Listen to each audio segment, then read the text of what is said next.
Swami Samarth. Hello, मालनीस lifestyle या माझ्या ब्लॉगवर तुमच्या सर्वांचं मनापासून स्वागत आहे.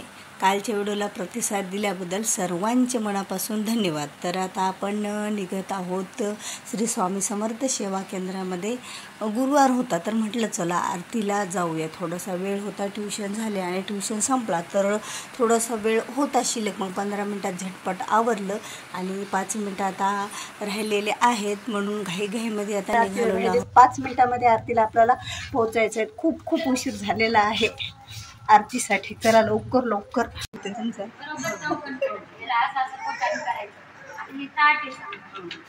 ताट ठेव म्हणतो, प्रसाद ठेवून दाखवा ना त्याला.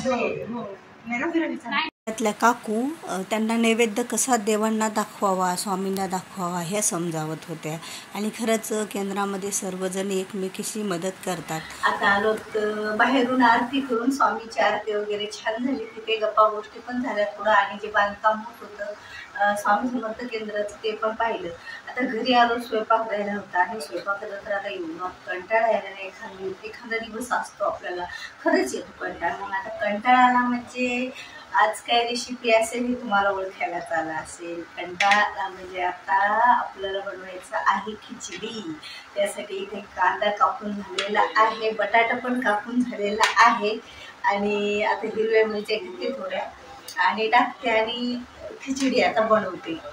आता जाऊया. आता काय करणार, उशीर झाला म्हटलं तर काहीतरी असं लवकर होणारं करावं लागणार आहे. एकतर कंटाळा येतो आणि झटपट बनवूया आता. आणि सकाळची थोडीशी कोशिंबीर उरलेली आहे खिचडीसोबत खायला, म्हणजे जमतं कसं तरी. आता कढी एवढी ते असले तर असं चालतं. आता तर चला आता बनवूया झटपट मस्तपैकी. आपण कांदा वगैरे तर चिरून घेतलेला आहे. तोपर्यंत कांदा थोडा टाकते आणि गॅस थोडासा आपला कमी होतो.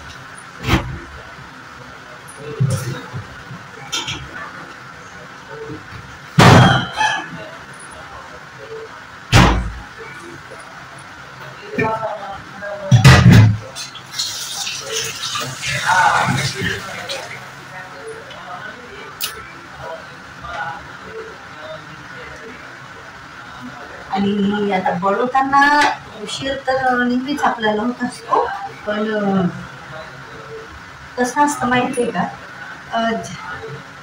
काही गोष्टी एखाद्या वेळेवर नाही झाल्या तर आपण पण थोडंसं घालून जातो की आता कधी होईल स्वयंपाक, आता कधी. आणि दुपारी झाला स्वामींना नैवेद्य, पण आता पण गुरुवार आहे तर स्वामींना नैवेद्य रोजच 2 वेळा मी नैवेद्य दाखवते. जे झालं ते दाखवते. जे होईल तोपर्यंत आपलं दाखवायचं स्वामींना नैवेद्य, काय फरक पडतो. हे 2 वेळा. आणि शुद्ध आणि आपण हे असलं तर काहीच होत नाही ना. म्हणजे आपण जर कुणाकडे लागायला वगैरे झाले नसेल कुणाकडं, आपण म्हणजे बाहेर कुठं गेलो गर्द्यात तर माहीत नसतं आपल्याला कोण कसं आहे काही नाही. आणि मग शिवाशिव झाली म्हणजे आपल्याला नको वाटतं मग नैवेद्य दाखवायला. पण आपण केंद्रातून जवळ आलो त्यामुळे केंद्रात तेच सांगतात, मग काय वाटत नाही नैवेद्य. सकाळी स्वामींचा अभिषेक, पूजा ह्या सर्व गोष्टी केल्याशिवाय आपल्याला पण मनाला समाधान मिळत नाही. कारण गुरुवार दिवस हा स्वामींसाठीच असतो आणि गुरुवारी स्वामींचं खरंच सेवा केल्यानं मनाला एवढं समाधान आणि मन असं प्रसन्न वाटतं आणि फ्रेश वाटते. दिवस काही जणू आपलाच आहे. आणि स्वामीसाठी मी दुपारी केसरी भात बनवला, कारण झटपट काय बनवावं आणि स्वामींना आवडणारं. तर मग मला सुचलं चला केसरी भात बनवूया. आणि मग मी स्वामींसाठी नैवेद्यात केसरी भात बनवला आणि स्वामी चरित्र वाचायला सुरुवात केली. मग अपेक्षा येथे घेऊन बडदेशी आले परतुने समर्थ कृपे भक्ती वाचून आणि उपाय न होय परी मल्हाराच्या नरपती समर्थ प्रयत्न आरंभती पुढती सर्वत्राशी विचारिती कोण जातो स्वामीकडे. तेव्हा मराठा उमराव यशवंत यांचे नाम नरपताची धरुणी हवा आपण पुढे झाला. तो येऊन अकलकुटी घेतली समर्थाची भेटी. वस्त्रे अलंकार सुवर्ण ताटी स्वामी पुढे ठेवीत. ती पाहुणी समर्थाला तेव्हा अनिवार्य क्रोध आला. यशवंताला पाहुणी डोळा काय तेव्हा बोलले. दर गुरुवारी स्वामी माझ्याकडून खरंच एवढ्या सेवा करून घेतात.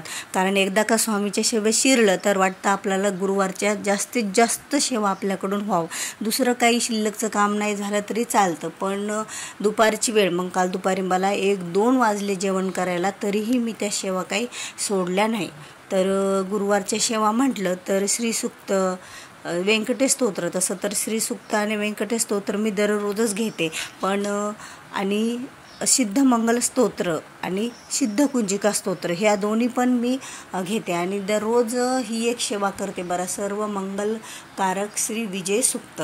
कारण ती सर्व मंगलकारक विजय सूक्त एवढी भारी सेवा आहे ना, तर या सेवा जर तुम्ही करायला घरात सुरुवात केली, 5 मिनिटाचाच वेळ लागतो, पण दररोजच या सेवा जर केली तर आपल्या सर्व इच्छा आकांक्षा पूर्ण होऊन आपल्या घरामध्ये मंगलकार्यसुद्धा घडायला लागतात बघा. आणि सिद्ध कुंजिका स्तोत्र आपल्याला जर दररोजच दुर्गा सप्तशतीचा पाठ होत नाही, त्यामुळे सिद्ध कुंजिका स्तोत्रसुद्धा मी दररोज 5 मिनिटाच्या वेळेत वाचन करून घेते. तसं तर आता ते पाठच झाल्यासारखं, एकदा जर सुरुवात केली तर ते तोंडातून फटफट पटपट निघून जातं बघा. आणि ह्या सेवा पूर्ण नित्यसेवेमध्ये ग्रंथातून मी करत असते, कारण आपल्याकडून काही नाही झालं पण अर्ध्या तासात संपूर्ण व्यवस्थित सगळ्या सेवा छोट्या छोट्या व्हावा ही एक भावना असते.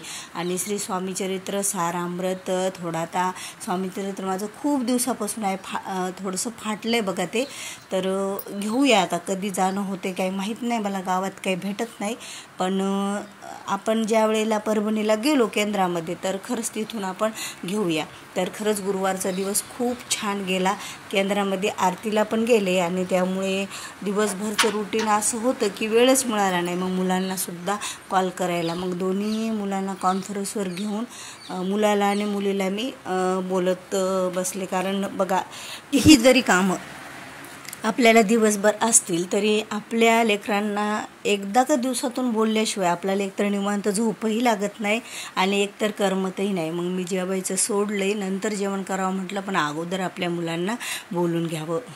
संध्याकाळचे 8:30 वाजलेले आहेत. आता सर्व जेवण वगैरे सर्व कामे आटोपले, पण माझ्या लक्षात आलं की चला बाबा, गच्चीवर तर कपडे वाळत घातले आणि ते तसेच राहिले. मला आज या घाईमध्ये आठवणच नाही की गच्चीवरचे कपडे आणावे म्हणून. आणि इतकं थकून गेल्यासारखं झालं ना, कारण किचन फॅन बिघडलेला आहे आणि स्वयंपाक करताना, सर्व आवरताना, भांडी वगैरे करताना एवढा घाम आणि दगदग होतं ना तिथं.